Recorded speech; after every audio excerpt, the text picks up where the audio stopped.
Olá pessoas, tudo bem? Meu nome é Ricardo Zanini e hoje a gente vai falar um pouquinho sobre a especificação Serverless Workflow, que é um projetinho que eu trabalho na empresa e eu vim aqui hoje dar uma introdução para vocês e falar um pouquinho sobre ela, tá? Legal. Vamos lá. Primeiro, eu gostaria de me apresentar. Olá, meu nome é Ricardo Zanini, eu sou engenheiro de software, eu trabalho atualmente mantendo alguns projetos na Red Hat e um dos projetos da CNCF que é a especificação do Serverless Workflow.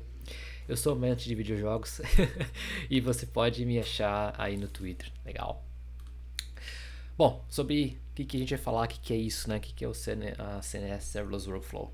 É um projetinho para definição de uma linguagem de workflows, tá? Então a gente está trabalhando em função de desenhar uma DSL, que é uma Domain Specific Language, que nada mais é que um padrão para você escrever workflows. Né? O que é um workflow? Workflow é uma maneira de você especificar um processo, digamos. Né? Então, cada etapa, né, de um processo, cada nó, você tem lá o início do processo e ele começa, tem alguns nós, né? Cada nó é uma ação, cada nó é uma atividade. E no final você tem um resultado. Então entra alguma coisa, passa por esse, né, pelo processo e no final você tem um resultado. Isso é um workflow. Então a gente está criando uma linguagem unificada, declarativa, né, que seja fácil de entender e que seja agnóstico de vendor. Então não é específico de uma empresa, né, fornecendo a linguagem, por exemplo, uma Amazon, uma Microsoft, ou a própria Red Hat, ou qualquer outra empresa fornecendo essa linguagem, você tem que aprender e você fica, né, fechado no escopo dentro daquela empresa. Então a ideia é que você tenha essa liberdade para poder ter uma linguagem que seja agnóstica de implementação. Então, qualquer um que tiver interesse pode implementar essa linguagem e isso vai ser benéfico para a comunidade, né, dos interessados nessa tecnologia de workflows, ok? Então, a primeira coisa é o porquê, né? Por que a gente ah, cria um workflow, né? Por que a gente tem essa questão do workflow aí? Ah, bom, um workflow é legal porque você consegue se comunicar com as pessoas de negócio, tá? É bem diferente de você escrever um programa e falar, né, para uma pessoa de negócio ou para algum interessado naquela ferramenta que você está desenvolvendo, que que você está fazendo ali dentro. Então, com o workflow, como é uma forma, né, declarativa, é fácil de entender, você consegue ver que tem um início, um processo, as etapas dele, e no final tem um resultado. Qualquer um consegue entender, né, essa finalidade. Então, aproxima bem, né, e você consegue deixar assim, os requisitos de negócio de uma forma declarativa muito mais fácil. Né? Como eu já falei, ele é agnóstico, né? A ideia é que a gente tenha uma linguagem agnóstica, não, sem se comprometer com nenhum vendor de tecnologia. Ter uma linguagem que é comum para todos, né? Imagina uma linguagem única para definir alguma coisa, nesse caso workflows.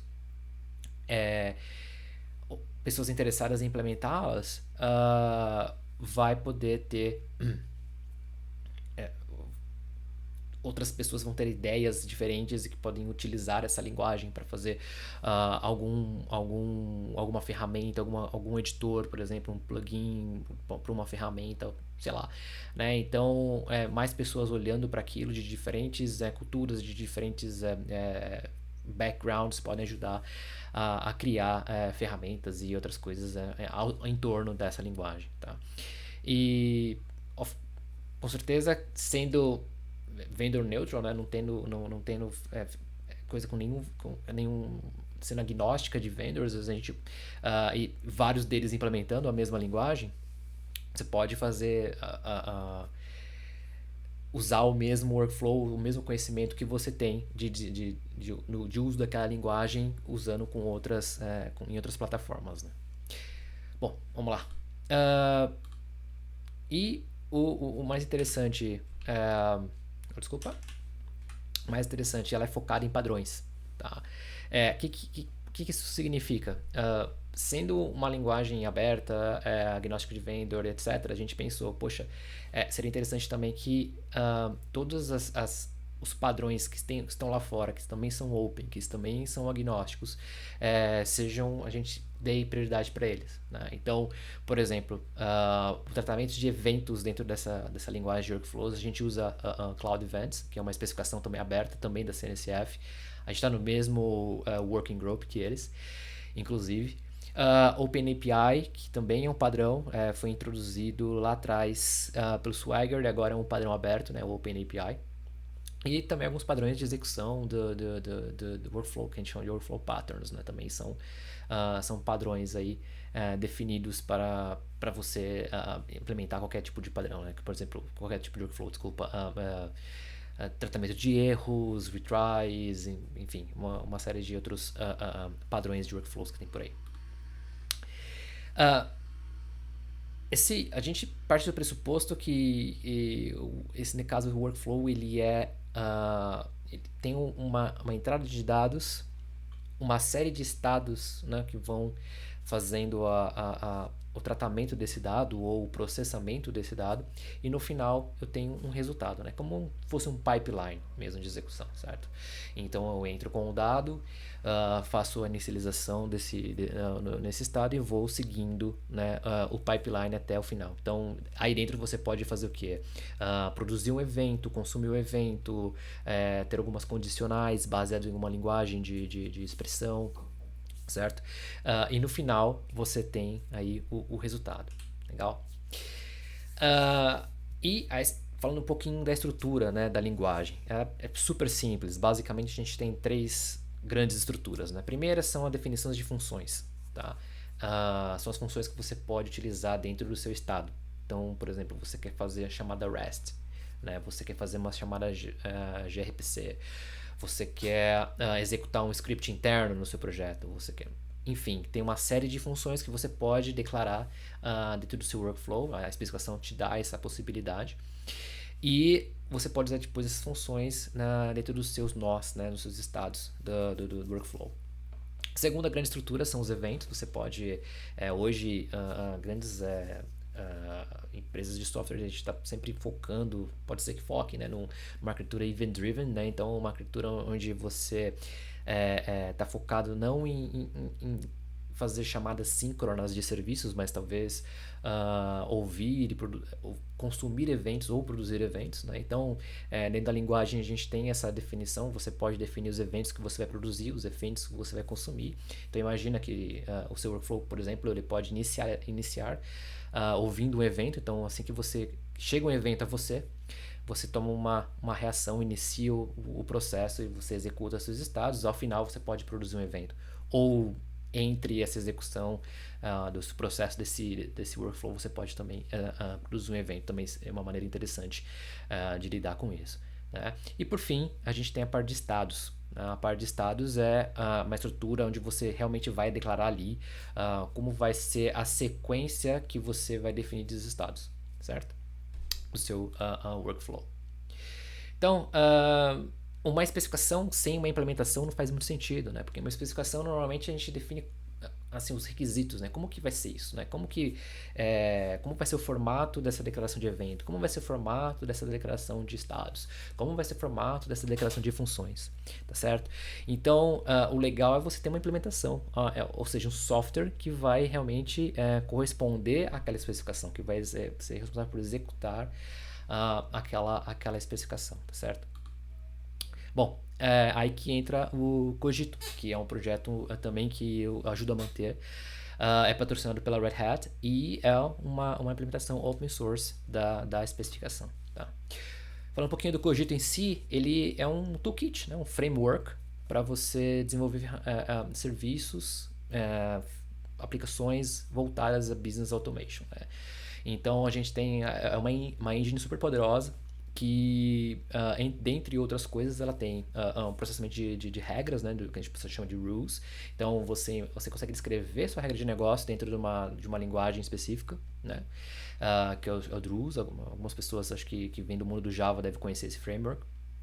Então você define essas regras, né? E esse motor que a gente tem dentro do projeto é capaz de executar essas regras. É muito bom em situações onde, por exemplo, você tem regras super minuciosas, né? Como, por exemplo, dentro do ambiente corporativo de um banco ou uma seguradora, por exemplo, que os cálculos são super minuciosos. Então você evita deixar isso no código-fonte. Talvez seja interessante você externalizar isso numa regra, né? Essa regra ela pode ser executada dentro do seu serviço, por exemplo. Então, se imagina o governo muda alguma definição de imposto de renda ou uma instituição bancária muda alguma regra super específica deles de seguro, alguma coisa nesse sentido, e você tem esse arcabouço dessas regras dentro da sua arquitetura, e você pode executá-las, né, usando o serviço. Então, em vez de você ir lá alterar o código-fonte em si, a sua aplicação, né, com série de condicionais, né, imagina if 1%, então aplica 10 mil, não sei o que,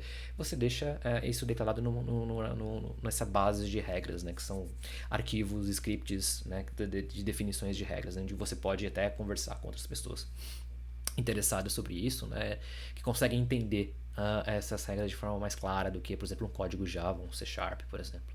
Tá? A gente tem também a questão de decisions, né, que é a implementação de outra especificação, que é o DMN, que também são super interessante. Como já outra grande parte do projeto Serverless Orchestrations, que é parte da nossa implementação da especificação que a gente está conversando agora, do Serverless Workflow. Então é possível que você consiga fazer orquestração de serviços, né? Aquelas funções que a gente estava conversando na especificação podem ser chamadas a serviços REST. Você pode orquestrar eventos também, você pode ouvir vários eventos nesse seu processo, produzi-los, enfim.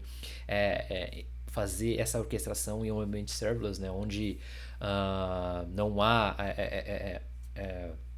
servidores em execução, né?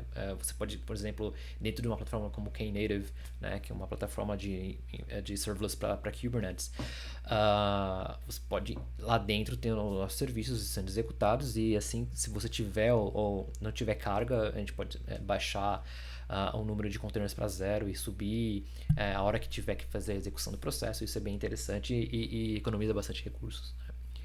E, por fim, também na engine a gente tem a questão do business process, né, que é a implementação do BPMN2. Tá? Também uma especificação, aí já mais para definição de processos, né, de negócio. Tem aquela questão visual, onde você define, né, todas as caixinhas do processo, como que ele vai ser, e faz chamadas para subprocessos, enfim. É uma coisa mais orientada para analistas de negócio também, né, que é muito interessante. Também tem os mesmos benefícios que a gente estava conversando sobre o workflow. Bom, alguns componentes interessantes que a gente tem dentro desse projeto, né, do Cogito. Nós temos editores, que é possível, como já estava falando sobre Business Process, né, você tem que desenhar mesmo o diagrama. Então a gente tem esses plugins, tudo open source, né, você pode ir lá baixar dentro do VS Code. Tem um website também, bpmn.new. Você pode fazer edição dos seus processos lá dentro, também é muito interessante, ou baixá-lo, os editores como versões standalone, e rodar no seu PC. Tá, outras coisas interessantes também são alguns serviços de suporte, né? Então, assim, quando você está falando de business automation, tem bastante coisa que vai além só do seu serviço, fazer execução dos processos, ou execução das regras ou das decisões, enfim. Você pode, por exemplo, tentar fazer uma query dentro do seu domínio de dados, né? Imagina, você executa um processo e você quer saber como que foi executado aquele processo, o que tem ali dentro, quais são os domínios, quais são as informações que você quer. Então a gente oferece também, tem alguns serviços para suportar isso, né? Você pode fazer uma query dentro daquele seu domínio, extrair relatórios, extrair informações, auditar, enfim, um monte de coisa, né? Então tem esse arcabouço de serviços também que é oferecido pelo projeto, também open source, também só fazer o download e testar. Tá? A engine, como, né, a gente estava detalhando ali atrás, e dentro da cloud a gente tem um operator e umas ferramentas de CLI para te ajudar a realmente vir com o seu projeto e colocá-lo dentro da nuvem, né? Seu projeto Cogito, seu serviço Cogito, baseado em business, process, ou regras, ou domínio, ou serverless workflow, e fazer esse deploy na nuvem. Então, a gente tem algumas ferramentas que ajudam a fazer isso. Tá? Para exemplificar um pouquinho o poder, né, da nossa implementação dentro da especificação da CNCF, eu trouxe um exemplo meio lúdico, né, que é esse jogo bem longevo aí, data aí 1970, se eu não me engano, que é Dungeons and Dragons, né? Você pode ter, nunca ter jogado, nunca ter ouvido falar sobre isso, então eu vou dar uma pequena introdução sobre o que é isso, né? E por que eu escolhi essa plataforma, esse jogo, né? Para exemplificar. Eu achei que seria uma forma interessante de introduzir vocês ao evento, à especificação e à implementação em si, tá? Então, se vocês assistiram a série Stranger Things, eles brincam um pouco, né, com Dungeons and Dragons, né? Acho que no começo da terceira ou da segunda temporada tem uma cena bem interessante deles brincando, né? Então eu trouxe um screenshot aí dessa cena.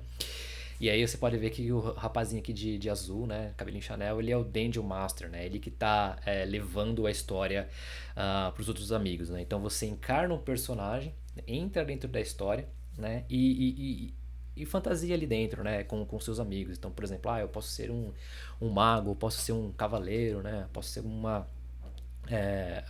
bruxo, qualquer coisa nesse sentido. E o Dungeon Master, né? Normalmente quem está guiando aí a história, ele vai levando vocês até durante esse caminho aí dessa história, né, para vocês chegarem ao final. E é muito legal, né? Que uma parte muito interessante dentro desse roleplay, né? É a batalha, né? Você eventualmente vai ter que enfrentar um inimigo, certo? Então imagina você é um cavaleiro, você é forte, né? Tem a sua espada, seu cavalo, etc. E você quer enfrentar um orc. Como se dá isso? É um jogo, né? Além de ser um storytelling, afinal, lá no fim do dia, é um jogo, né? Então, assim, a parte de combate, de definição de combate de Dungeons and Dragons é muito interessante. Eu achei que seria interessante a gente explorar um pouquinho aí e ver que será que é possível a gente trazer isso dentro do nosso contexto aí de workflows, tá? E no fim, acontece que realmente o combate do Dungeons and Dragons lá lá no seu, né, no inteirinho, ele é um workflow. Tá? Então, qual que é o combate? É uma série de passos, né? E que no final a gente vai ter um resultado. Então, como no exemplo que a gente estava dando ali, a gente tem um cavaleiro lutando contra um dragão, por exemplo, né? Então, a entrada são os atributos do cavaleiro, os atributos do dragão, e no final a gente vai ter um resultado, né? Quem que ganhou essa batalha, tá? Então, normalmente, como acontece no Dungeons and Dragons real, né? Primeiro tem essa série de passos, não vou entrar em todas elas, mas você pode ver mais informações aqui nesse link que eu deixei. Depois a gente vai compartilhar a apresentação, você pode entender um pouquinho mais.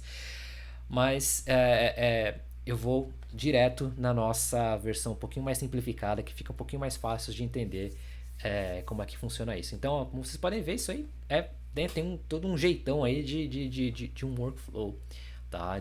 Que é uma série de passos que a gente vai ter para realizar esse combate, certo? Então, a primeira coisa que a gente faz, o primeiro passo, né? Vamos lá, trazer nosso exemplo de novo, entre o cavaleiro e o dragão. O primeiro passo, a gente calcula a iniciativa, né? O que é calcular a iniciativa? Quem vai primeiro? Quem vai atacar primeiro? O dragão ou o cavaleiro, né? Então tem uma série, no jogo de verdade, tem uma série de regras, né? E de variáveis que a gente conta para calcular essa iniciativa, né? Como, por exemplo, um atributo que a gente pode contar é a agilidade, né? Quem é mais rápido, né? Então, digamos que o cavaleiro seja mais rápido, né? Então, a gente calcula a iniciativa dos dois e define quem vai ser o personagem ativo, o personagem que vai começar a batalha, tá? Definindo o personagem que vai começar a batalha, a gente realiza o combate em si, tá? O combate ele é realizado via atributos também do personagem, como força, agilidade, destreza, enfim, uma série de atributos dentro de Dungeons and Dragons, tá? Que nossas funções ali dentro do workflow, elas têm essa capacidade de fazer esse cálculo, tá certo? Rolar o dado e fazer esses cálculos. Eu vou entrar um pouquinho mais a fundo na questão do combate para a gente saber como é que acontece.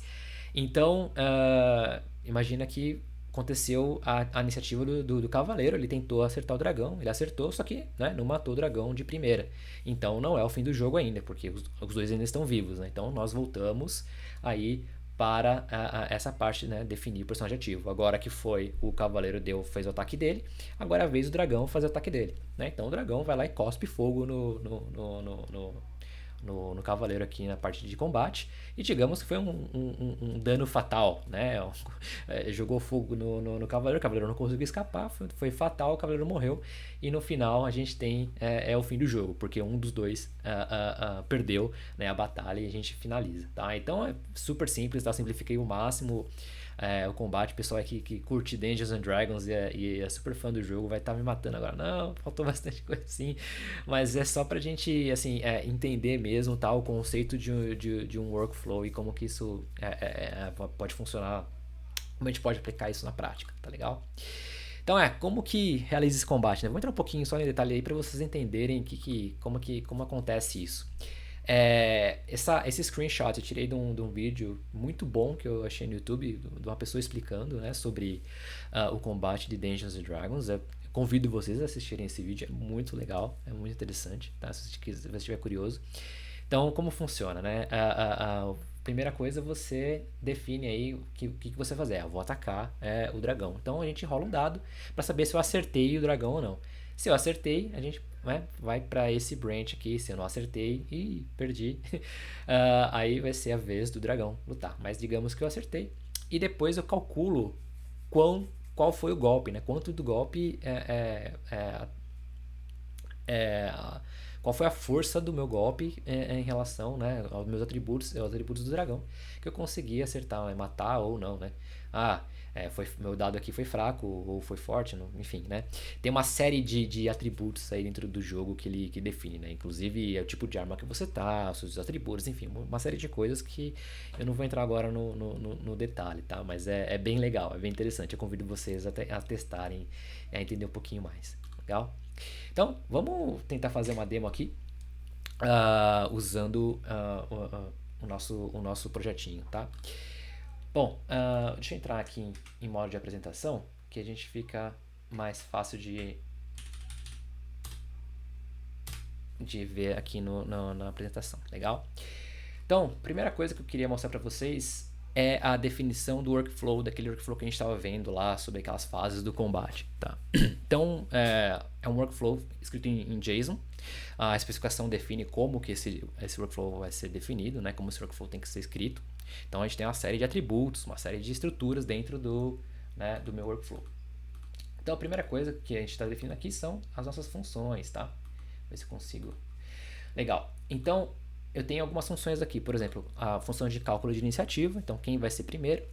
Eu tenho a função que vai calcular qual que é o meu personagem ativo, né, baseado no cálculo da iniciativa. E eu tenho a função que vai fazer aquele cálculo todo de ataque, então baseado nos meus atributos, nos atributos de quem eu estou atacando, como que esse dano vai ser calculado, tá? Eu também tenho uma função que faz isso. Nesse caso específico desse exemplo, as minhas funções elas estão definidas dentro de classes Java, tá? Desse projeto. Depois eu mostro para vocês as classes Java. E aqui é o método qual eu vou chamá-lo dentro do meu workflow, tá? Então aqui nessa primeira parte do workflow, eu só defino as funções, né? Como que elas vão ser definidas, o que são essas funções, né? Poderiam ser chamadas REST, né, para um serviço externo, poderia ser um script, bastante coisa, né? Uma das funções que a gente suporta é uma chamada para uma classe Java dentro do projeto, tá? Do Cogito que eu tenho aqui. Bom, a segunda coisa são os eventos, tá? Então, o que esse workflow faz? Quando a batalha termina, eu produzo, tá, um evento do tipo Cogito Dungeons and Dragons Battle Over. Então, dentro do meu ecossistema, da minha arquitetura, alguém pode ouvir esse evento, né, e reagir a ele, né? Então, imagina aí, sei lá, um outro serviço que calcula os records, né, das pessoas que estão jogando esse jogo. Então, ela pode ouvir, olha, uma batalha terminou, deixa eu registrar aqui o recorde, né, por exemplo. Tá? Um outro evento que a gente produz aqui é cada fim de round, ou seja, foi minha vez, foi a sua vez, foi minha vez, foi a sua vez. Então, cada fim de round, a gente também emite um evento que a gente está chamando aqui de round log. Tá? Então, de novo, Se alguém tiver interessado, por exemplo, um sistema de auditoria, ouvindo esse evento, ele vai receber uma notificação que terminou um round, alguma coisa assim. E agora vamos à parte mais legal, que é a parte dos estados, né? A definição dos estados e como eles vão acontecer. Aqui eles vão acontecer sequencialmente, tá? A partir de cada definição que a gente tem aqui, como que elas vão ser traduzidas. Então eu vou explicar um pouquinho. A gente coloca o nome, né? Aqui no caso é o primeiro estado que a gente vai calcular a iniciativa, tá? É um estado do tipo operação, então é uma operação, eu vou chamar uma função. E essa função que eu defini lá em cima, que a gente chama de calcular a iniciativa. Tá? E como argumento, eu vou enviar todo o meu payload JSON que eu recebi aqui para executar esse processo, eu vou enviar esse payload todo que contém as informações da batalha. Então é esse JSON que eu vou mandar para minha função Java para lá executar essa iniciativa. Tá? E ela vai me retornar também esse payload modificado já com algumas definições do cálculo da iniciativa. No final desse estado, eu vou transicionar para o estado de definição do quem é o personagem ativo. Tá? De novo, vou chamar aquela função Java que a gente definiu lá em cima. Tá? De novo, vou mandar o contexto da batalha, que é o nosso payload JSON. Ele vai calcular e vai me retornar o JSON modificado. Na sequência, eu vou transicionar para Perform Battle, que é a função que vai realmente calcular aí o ataque entre os dois, tá? Entre o personagem 1 e o personagem 2, e ver como que vai ser. E ao final dessa ação, a gente vai transicionar para esse estado que vai verificar se é fim de jogo ou não. Tá? E durante essa transição, ao fim desse estado, do cálculo da batalha, a gente vai produzir o evento Round Logger. Né? Então, antes de transicionar de um estado para o outro, eu produzo esse evento, tá legal? Então, quem está lá me ouvindo de forma assíncrona já recebeu o evento, já pode reagir a ele. Legal. Então, aqui no estado de verificação se é game over ou não, eu estou usando aqui, no caso, a expressão padrão nessa versão do Cogito, que é JSON Path. A gente está modificando isso, vai ser JQ, tá? Acho que vocês conhecem JQ, né? Uma ferramenta bem interessante de manipulação JSON, que a gente usa bastante em terminal Linux. Então, aqui no caso eu estou usando JSON Path, tá? Então eu pego o meu payload, meu JSON, e verifico aqui o atributo GameOver, se for true ou se for false, tá? Se for true, eu vou transicionar para o estado produzir GameOver, se não, o jogo tem que continuar, certo? Então os dois têm que continuar batalhando até que um dos dois venha a perder, tá? E aí eu transiciono para o primeiro estado de novo, desculpa, para o estado de definição de quem é o ativo de novo, baseado, tá, nessa condição aqui de que o jogo ainda não terminou, tá certo? Aqui a gente define por padrão o estado de transição que é produzir game over, tá? Se nenhuma dessas alternativas for verdadeira, no caso aqui não vai acontecer, mas como a especificação pede que a gente define estado default, a gente define estado default aqui. E no final, que é o nosso último estado, a gente vai limpar algumas variáveis do nosso payload e vai produzir o evento que terminou a batalha. E por fim, eu termino o meu workflow, tá? Aqui vamos dar só uma olhadinha no código Java. Vocês podem ver, é um código normal, tá? Nesse caso aqui eu estou usando o Quarkus, que é um dos runtimes que o Cogito suporta, tá? Dentro do Java. Então o Cogito é um framework Java. Você precisa conhecer um pouco de Java para definir esses workflows. A gente está trabalhando numa forma de você conseguir definir seus workflows só em JSON e só com isso você já ter ele definido, tá? Então, assim, aqui é uma classe normal, aqui é um bin, né, dentro do escopo do CDI do Quarkus. E a gente tem algumas funções aqui, tá? E essas funções elas recebem JSON Node e elas retornam JSON Node também, tá? Então eu recebo esse nó JSON, que é o que está produzido dentro do meu workflow, que é aquele conteúdo, aquele modelo de dados inteiro. E faço os cálculos, todas as coisas que eu venho aqui. Eu não vou fazer todos os... passar por todo o código aqui. Vocês podem ver depois, eu vou disponibilizar o código no GitHub, ele já está lá, vocês podem dar uma olhadinha. Né? Então, só para simplificar, a gente rola dados, né? A gente verifica alguns atributos do jogador para definir quem foi, né? Que ganhou aqui ou que não ganhou. Tá legal? Deixa eu só sair aqui do Presentation Mode. Mas, como vocês podem ver, é um projeto Java simples, aqui no caso Quarkus, tá? Super simples de iniciar e tal. Todos os detalhes sobre como você cria um projeto Java, Cogito, e como você faz essas apresentações, tá? Estão definidos dentro do... estão dentro da apresentação e eu vou passar para vocês. Legal? Bom, vamos ver agora que se a gente consegue executar esse carinha aqui. Deixa eu passar meu terminal para cá. Bom, primeira coisa, deixa eu aumentar um pouquinho minha fonte. Ops. Legal. Esse projetinho eu criei um Docker Compose que já tem alguns serviços rodando lá dentro para facilitar a nossa demo, tá? Então só vou executar aqui o PS do Docker para vocês verem o que está executando. Tenho dois containers aqui no caso. O primeiro container é onde está a minha aplicação, onde está rodando esse workflow, tá? Onde a engine do Cogito está. É um container contendo uma aplicação Java, que é do Cogito normal, tá? Comum, não tem nada de segredo nisso. Também a forma de você criar esse container aqui, você fazer o build dessa imagem, tudo já está tudo documentado. Eu vou mandar dentro do projetinho Git GitHub que eu já tenho aqui para vocês, eu vou mandar para vocês no final da apresentação, legal? E para simular um listener, né, alguém ouvindo os nossos eventos que a gente está produzindo no Workflow, se vocês lembrarem, a gente tem um evento que eu produzo a cada fim de round e um evento que eu produzo ao final do Workflow. Para simular isso, tem um container pequenininho que ele fica só ouvindo os logs, tá, os eventos. Então é um container simples, não tem nada de demais aqui dentro. Legal? Bom, e vamos lá testar, brincar com Compose também um pouquinho. Eu vou fazer aqui, deixa eu ver se eu consigo limpar isso daqui pra gente ver melhor. Tá ok? Legal. Conseguimos. Vamos aumentar esse cara pra cá. Legal. Então, aqui no nosso contexto que a gente tem, quando você faz você publica e você cria esse projeto usando o Cogito, tem algumas definições lá dentro do projeto, né? Vai ser um projeto Java normal, então a gente vai expor uma API REST para aquele workflow. Tá? Quando você faz isso, o Cogito, por padrão, ele vai extrair algumas informações do seu workflow e vai usá-las para expor ele como um serviço REST. Então, imagina que esse é um container, você está dentro da sua arquitetura, ele vai responder como se fosse um serviço REST comum, normal, tá? Não tem nenhum segredo. JSON, REST, né?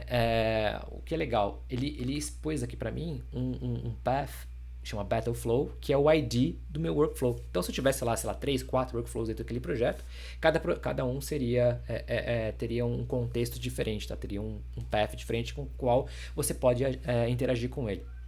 Então, imagina dentro de um cenário mais real, né, mais produtivo, você tem uma série lá de workflows dentro do seu microservice. Você pode ter, sei lá, um workflow por microservice, você pode ter vários workflows naquele microservice, e ele vai expor para você essa série de endpoints, tá? Nesse caso aqui ele expôs o Battleflow, e a gente vai fazer um post, tá, para esse endpoint aqui,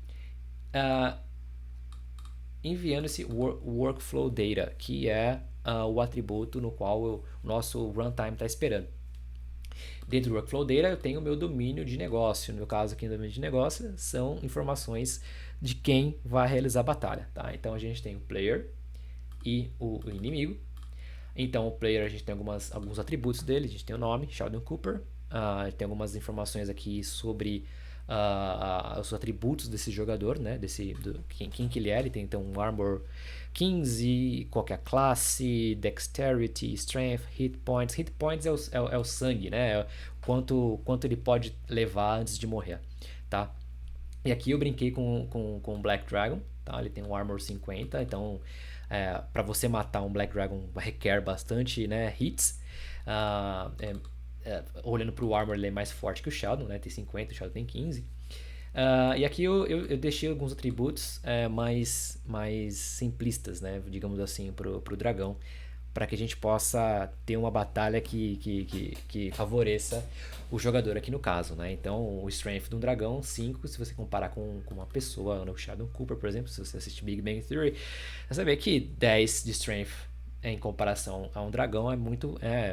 Uma pessoa, um ser humano, não pode competir com um dragão nesse sentido, certo? Mas aqui eu brinquei um pouquinho, eu baixei o atributo do dragão só pra gente ver isso funcionando, tá? Pra vocês verem esse vai e vem da batalha. Então eu vou enviar aqui. O que eu vou receber de volta é o resultado da batalha, ou seja, quem venceu entre a luta entre o Sheldon Cooper e o dragão, tá? Porque ele vai passar por todo aquele workflow e no final ele vai me dar a resposta, né? Ele vai, se você lembra, ele vai ficar verificando até que a gente tenha a resposta, né? Aqui dentro do nosso workflowzinho. Então a gente tem aqui essa, né, calcula a iniciativa e vai nesse loop até que alguém perca o jogo, tá certo? Bom, então a gente vai enviar. Enviei e no final eu tenho aqui a resposta. Vamos ver a resposta, tá? Então, esse ID é um ID do processo, da execução do processo, que o próprio engine gera pra gente. E quando a gente faz a gente envia essa informação pro nosso serviço, a gente imagina que a gente faz um insert, né, numa base de dados aí do jogador, tá? Então isso aqui foi só um ID que eu gerei automaticamente. E eu recebi aqui a resposta, né? Então o dano que eu tomei foi 12 e eu só posso tomar até 10 de ponto. Então isso significa que eu estou morto, tá certo? Quer dizer que o dragão ganhou a luta aí contra mim, tá? E a gente pegar o dragão aqui, tomou 0 de dano, tá? E não morreu. Então isso significa que os atributos que eu coloquei aqui talvez não sejam tão interessantes assim, certo? Porque o armor dele tá 50. Não sei, talvez se a gente mudar isso aqui para 5, né? Ficar um armor mais leve, né?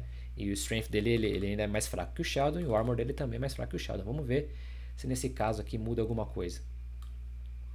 Bom, aqui já mudou um pouquinho, né? O Sheldon tomou 0 de dano e o nosso dragão tomou 11 de dano, né? E aí o hit points dele é 10, então ele tomou mais do que 10. Significa que ele está morto. Então é essa brincadeira, né? É só pra gente simular essa questão aí do workflow e como que ele funciona. Então foi só uma demonstração pequena. Então assim, era isso que eu queria mostrar para vocês, né, na questão do demo. Essa execução, realmente você vê sendo executado, como que funciona, trazer um pouquinho do Dungeons and Dragons a parte lúdica, pra gente entender melhor como que funciona. E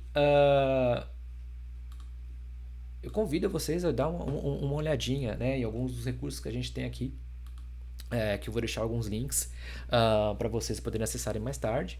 Tá? Se tiver alguma dúvida qualquer, pode me procurar no Twitter ou lá mesmo no GitHub, né? Tem todos os meus contatos tem ali.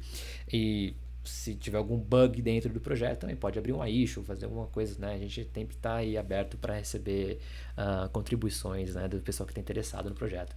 Tá certo? Então vou deixar alguns links aqui. O primeiro é da especificação em si, então lá tem todas as informações sobre o que é a especificação, como que ela funciona, etc. O website do projeto, o nosso blog, né, a gente publica vários artigos sobre como fazer certas coisas, né, como por exemplo usar o workflow para você fazer orquestração de serviço, né, então você pode chamar serviços REST, ou como você pode fazer orquestração de eventos, por exemplo. Aqui tem todo esse demo que eu fiz para vocês, está dentro desse endereço aqui, tá? Dentro desse projeto GitHub. Tem todo o código ali de todos os Java. Também eu já fiz o build das imagens para você brincar local. Então você tem o Docker Composer na sua máquina, você pode já subir e ficar brincando um pouco com ele, tá? E tem esse vídeo aqui do YouTube que é muito legal, do pessoal explicando como que é jogar D&D, que assim, uma explicação muito lúdica, muito rápida, muito interessante, né? Super divertida de como você joga D&D. Então, se você não conhece D&D, nunca tinha ouvido falar e achou interessante, eu te convido a dar uma olhadinha, né, nesse vídeo aqui que é bem legal. Bacana? Então, era isso que eu tinha para falar com vocês. Eu agradeço de novo, muito obrigado por estar aqui na nossa apresentação. Eu gostaria também de agradecer ao T-Linux pelo convite, né, por ter aceitado minha palestra. E eu vejo vocês por aí, na comunidade. Legal? Então tá certo. Até mais. Muito obrigado. Vejo vocês por aí. Tchau, tchau.